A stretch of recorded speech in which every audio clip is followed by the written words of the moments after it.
The world's tallest hotel has just debuted, and the climb to record-breaking heights happened almost by accident.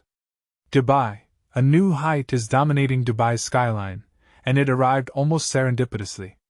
The Ciel Tower, touted as the tallest hotel on the planet, officially opened towering 377 meters above Dubai Marina. Its ascent wasn't part of a grand plan to set a record. It grew as blueprints were repeatedly revised and expanded. "We aim to create something spectacular," says Rob Burns, CEO of the project developer The First Group. "But we didn't intend to build the world's tallest hotel." Even with its literal high-rise status, the project team remained mindful of restraint. The entire structure rises from a footprint of roughly 3,600 square meters, about 40,000 square feet, a footprint small enough to feel almost intimate in a city famous for megaprojects. That constraint forced the tower's architect, Yahya Jan, to work with precision and ingenuity. A CNN walkthrough with Jan and Burns reveals a through line of tension, a spectacle in waiting that still remembers its compact base. The building's drama unfolds floor by floor, with most interior spaces shaped by the modest plot that gave birth to this accidental record.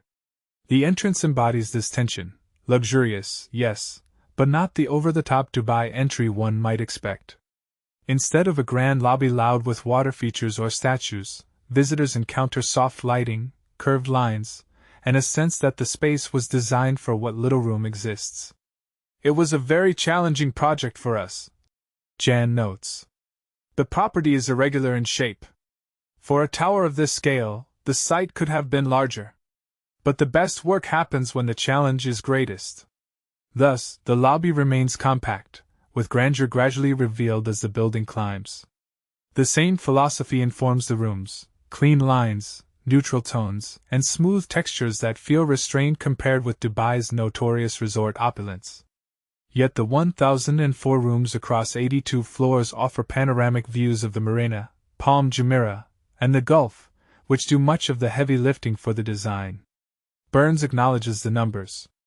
1,000 rooms is definitely a challenge, and we knew that from the outset, he admits. Still, he remains confident in the hotel's distinctive appeal: 360-degree views, refined rooms, and a suite of amenities and facilities that set it apart. Near the top, Ciel reveals its signature flourish, a large void, which Jan calls the eye of the needle. This feature serves both form and function. Tall towers face a constant wind challenge. The higher the height, the stronger the gusts. Even on a calm day, you can feel wind passing through the tower. "Height is great, but the building must be shaped to minimize wind load," Jan explains. The cutout allows wind to pass through, reducing pressure on the structure. The tower incorporates a dozen atria, spaced every 6 to 8 stories, filled with trees and plants. Beyond aesthetics, these spaces provide daylight, cooling, and gathering spots for guests. Jan describes these as social community spaces, intended for yoga or fitness sessions, or as spillover areas for dining. "We're creating small, vertical parks, breaking the tower into smaller neighborhoods," he says. They also contribute to cooling and energy efficiency, with computer-controlled glass louvers drawing in sea breezes. Future towers, Jan notes, will be different from those built decades ago, more porous, with nature integrated into the design. Perhaps the most Dubai-like aspect of Ciel is that the project didn't begin with a goal of setting a record. It simply evolved as more amenities were added and space ran out. It was Jan who nudged the team toward awareness of how close they were to the record. He warned that the design was creeping toward the title holder Gavora Hotel, Dubai's previous tallest at just over 356 meters. "Yahya came to us and said, 'You're getting close to the world's tallest hotel,'" Burns recalls. "We paused, then decided to push forward." Ciel's dining and pool spaces follow the same principle of maximizing limited space. The hotel houses 8 restaurants across upper floors, with the UK-based Tata brand taking the most dramatic spots: House of Dragon on level 74, House of Koi encircling the Sky Pool on level 76, and House of Phoenix perched in the Sky Lounge on level 81, where the 360-degree views provide almost all the decoration.